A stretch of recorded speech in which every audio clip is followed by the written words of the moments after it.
नमस्कार, मैं VD Agarwal chartered accountant.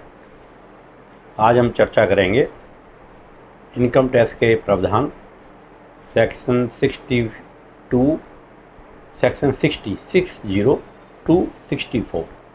ये जो प्रोविज़न है ये क्लबिंग प्रोविज़न है, और जब हम टैक्स प्लानिंग करते हैं या टैक्स की गणना करते हैं तो हमको ये देखना होता है कि जो इनकम हमारे परिवार में माइनर बच्चों की है या जो हमने माइनर बच्चों को गिफ्ट किया है या हमने अन्य गिफ्ट किए हैं जैसे पुत्रवधू को या स्पाउस को, तो उस पर होने वाली आमदनी की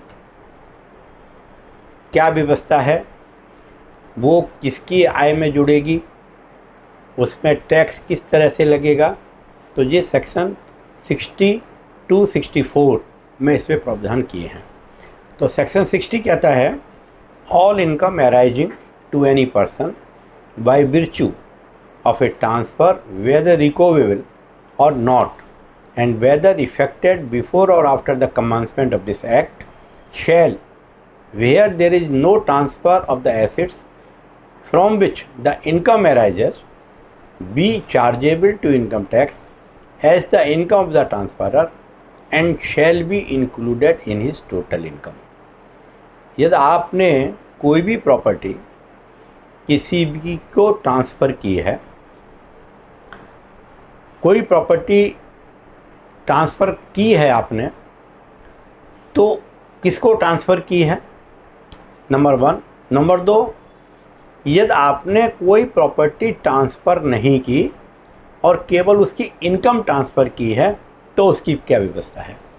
तो इस केस में क्या है कि यदि आपने कोई भी प्रॉपर्टी ट्रांसफ़र नहीं की, एसेट्स ट्रांसफ़र नहीं की और केवल इनकम ट्रांसफ़र की है, तो वो होने वाली इनकम ट्रांसफरर के हैंड में जुड़ेगी। फॉर एग्जांपल, आपकी एक हाउस प्रॉपर्टी है और एक हाउस प्रॉपर्टी पर किराया आता है। आपने हाउस प्रॉपर्टी तो अपने पास ही रखी, लेकिन उसका किराया आपने अपने बेटे के नाम ट्रांसफ़र कर दिया। तो जो बेटे के नाम ट्रांसफ़र कर दिया, किसी और को ट्रांसफ़र कर दिया, तो वो जो किराए की आमदनी है वो आपकी ही आमदनी में जुड़ेगी। तो any income arising without transfer of the assets is to be included the income in the hand of the transfer। ये प्रोविजन सेक्शन 60 में है। अब इसमें व्यवस्था है कि जब हम ट्रांसफ़र करते हैं तो ट्रांसफ़र दो तरह के होते हैं। एक होते हैं रिकवेबल ट्रांसफ़र, एक होते हैं इररिकवेबल ट्रांसफ़र। रिकवेबल ट्रांसफ़र क्या होते हैं, जिसमें जो ट्रांसफरर है वो अपना ये राइट रखता है कि मैं जब चाहूँ उस प्रॉपर्टी को वापस ले लूँ, इसको रिकवेबल ट्रांसफ़र कहते हैं। तो ऐसे जो भी आपने प्रॉपर्टी ट्रांसफ़र की है, जैसे फॉर एग्जांपल आपने एक प्रॉपर्टी ट्रांसफ़र कर दी सर्टेन टू सर्टेन कंडीशन कि मैं 5 साल के बाद ये प्रॉपर्टी वापस ले लूँगा या अमुक घटना घट जाएगी तो ये प्रॉपर्टी वापस ले लूँगा, तो उस प्रॉपर्टी से होने वाली आमदनी उसके अकाउंट में जुड़ेगी जिसने प्रॉपर्टी ट्रांसफ़र की है। तो in case of recoverable transfer all the income is to be added in the hand of the transferor। ऐसे ही सेक्शन 62 के अंदर प्रोविज़न है कि यदि आपने प्रॉपर्टी कुछ लिमिटेड पीरियड के लिए ट्रांसफ़र की है तो भी उसका करेक्टर वही रहेगा, उससे होने वाली आमदनी ट्रांसफरर के हैंड में ही जुड़ेगी। अब नेक्स्ट इशू आता है ट्रांसफ़र इररिकवेबल ट्रांसफ़र। इररिकवेबल ट्रांसफ़र क्या होता है, जिसके अंदर आपने प्रॉपर्टी को ट्रांसफ़र कर दिया और आपने अपने सारे राइट ख़त्म कर दिए। जब आप सारे राइट ख़त्म कर देते हैं तो ऐसे केस में इनकम टैक्स की गणना की विभिन्न व्यवस्था है। सेक्शन क्या कहता है, for the purpose of section 60, 61 and 62 of this section the transfer shall be deemed to be recoverable. Recoverable का मतलब मैंने अभी बताया था, जो हम ट्रांसफ़र ले सकते हैं। इट कंटेन्स एनी प्रोविजन और री ट्रांसफ़र डायरेक्टली और इनडायरेक्टली ऑफ द होल और any part of the income और एसेट्स और द ट्रांसफरर, और it in any way gives the transferor a right to reassume the power directly or indirectly over the whole or any part of the income of the assets। तो जैसे मैंने आपको बताया था कि किसी तरीके से भी ट्रांसफरर अपना राइट रखता है कि मैं प्रॉपर्टी को ट्रांसफ़र कर लूँगा, तो तो वो रिकूवेबल कहलाएगी। और जिसमें ये राइट प्रिवेल नहीं करता, राइट अपने पास नहीं रखता, तो वो इर्रिकवेबल कराएगी। मतलब जो ट्रांसफ़र रिकवेबल नहीं है वो इर्रिकवेबल कहलाएगा। मतलब it is the definition the negative form कि जो रिकवेबल नहीं है वो इर्रिकवेबल कहलाएगा। अब सेक्शन 64 डील करता है क्लेमिंग प्रोविजन को। सेक्शन 64(1) क्या कहता है? In computing the total income of any individual there shall be included all such income as arises directly और इनडायरेक्टली। इसमें मैंने आपको केवल वही सेक्शन दे रहा हूँ जो रेलेवेंट है। सेक्शन तो बहुत बड़ा है, लेकिन जो रेलेवेंट सेक्शन है और उसके प्रोविजो और जो एक्सप्लेनेशन है जो रेलेवेंट है वही मैं यहाँ पे हाईलाइट कर रहा हूँ। To the spouse of such individual by way of salary, commission, fees or any other income, other form or remuneration whether in cash or in kind from a concern in which such individual has a substantial interest. ये बात कर रहा है कि spouse के अंदर कौन कौन आता है? Husband and wife. यदि कोई स्पाउस को किसी फर्म से, किसी भी ऑर्गेनाइजेशन से सैलरी मिल रही है, कमीशन मिल रही है, फीस मिल रही है या अन्य कोई आमदनी हो रही है उस कंसर्न से जिसमें जो दूसरा स्पाउस है, मतलब husband, in case of wife husband, यदि उसका सब्सटेंशियल इंटरेस्ट हो।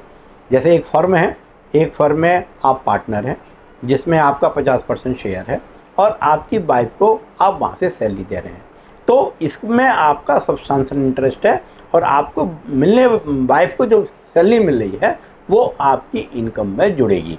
इसके प्रोविजो भी हैं कि कब नहीं जुड़ेगी। सपोज आपकी वाइफ क्वालिफाइड आर्किटेक्ट है, क्वालिफाइड चार्टर्ड अकाउंटेंट है, क्वालिफाइड कंपनी सेक्रेटरी है, या उसके पास क्वालिफिकेशन है जिसके कारण आप वो आमदनी कर रही है, तो क्वालिफाइड आदमी के लिए ये प्रोविजन अप्लाई नहीं होता। आप प्रोपराइटर हो, आप पार्टनर हो और उसमें यदि आपकी स्पाउस जो है एज ए प्रोफेशनल कैपेसिटी में काम कर रही है तो वो आमदनी स्पाउस की होगी, आपकी आमदनी नहीं जुड़ेगी। तो ये प्रोविज़न है कि अदरवाइज और जो आमदनी है, जो स्पाउस का आमदनी हो रही है, सब्सटेंशियल इंटरेस्ट का मतलब ये होता है कि किसी भी फर्म में जिसमें स्पाउस का इंटरेस्ट 20% से ज़्यादा है, 4 पार्टनर हैं और आपका इंटरेस्ट 20% से ज़्यादा है, ज़्यादा प्रोपराइटर हैं या कंपनी है जिसमें आपकी शेयर होल्डिंग 20% से ज़्यादा है, तो उसको सब्सटेंशियल इंटरेस्ट करेंगे। तो इस केस में मैंने क्लैरिफाई करने की कोशिश की आपको कि स्पाउस को यदि वो किसी तरीके से इस फर्म से कोई इनकम मिल रही है, सैलरी मिल रही है या कोई रेमुनेशन मिल रहा है, तो उसकी इनकम स्पाउस के हैंड में जुड़ेगी। तो यही पोजीशन फर्म की है, कंपनी की है, पार्टनर की है कि भाई किस केस में आपको वो मिलेगी।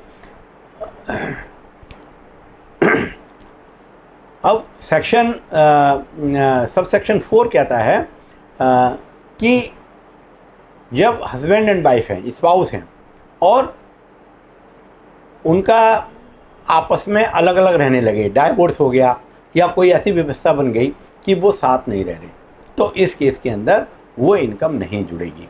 तो यदि ऐसा है तो नहीं जुड़ेगी।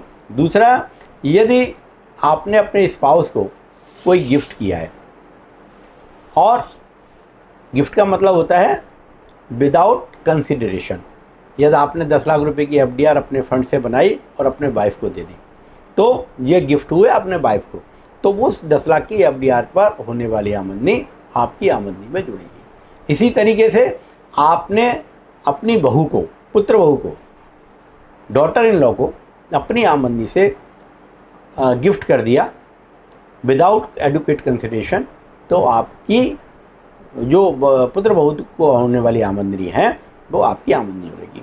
लेकिन इसके अंदर एक पॉइंट है, जैसे आपने अपनी डॉटर इन लॉ को 10 लाख रुपए गिफ्ट कर दिया, 10 लाख पर आपको 9,000 रुपये की आमदनी हुई डॉटर इन लॉ को, तो 9,000 रुपये तो आपकी आमदनी में जुड़ जाएगा।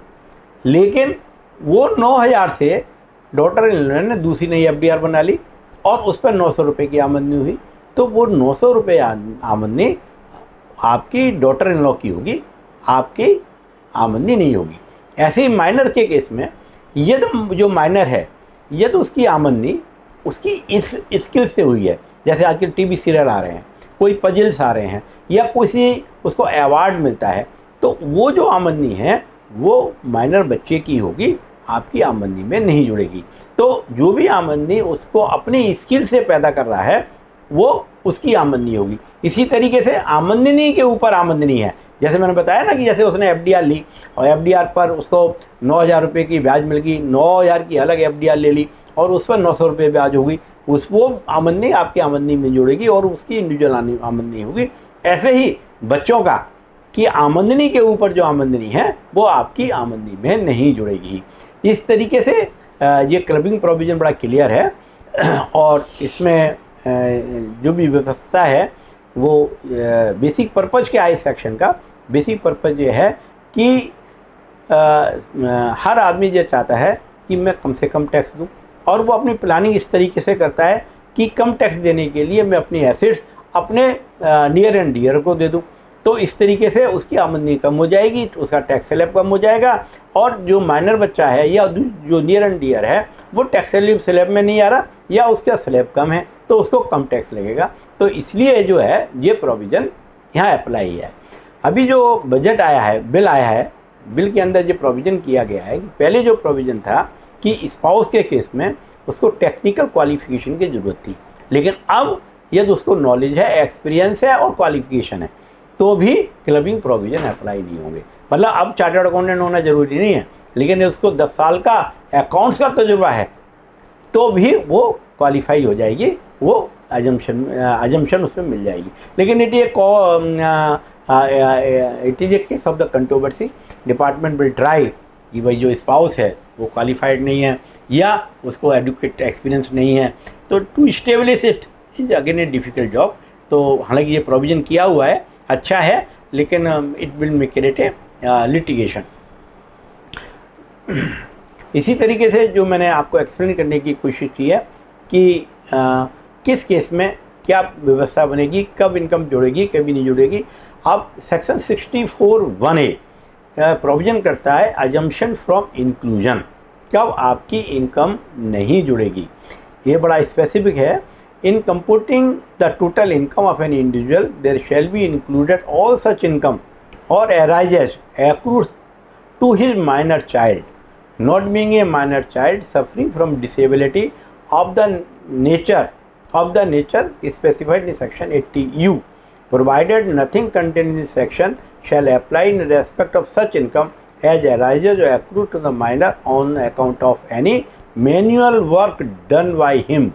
जैसे मैंने अभी एग्जाम्पल दिया था, जैसे वो मान लो टीवी सीरियल में काम कर रहा है, कोई ऐसे कंपटीशन दिया है, कोई स्पोर्ट्स एक्टिविटी कर रहा है और उससे थोड़ा उसे आमदनी होती है तो वो उसकी आमदनी में नहीं जुड़े, तो नेचुरल गार्जियन की आमदनी में नहीं जुड़ेगा। और B activity involving application of skill, talent or specified knowledge and the experience, तो इस तरह की आमदनी नहीं जुड़ेगी। इसको एक्सप्लेनेशन भी दे रखा है, for the purpose of this section the income of the minor child shall be included where the marriage of his parents subsist and the income of that parent whose total income excluding the income included under this section is greater, or where the marriage of his parent does not exist in the income of that parent who maintains the minor child in the previous year।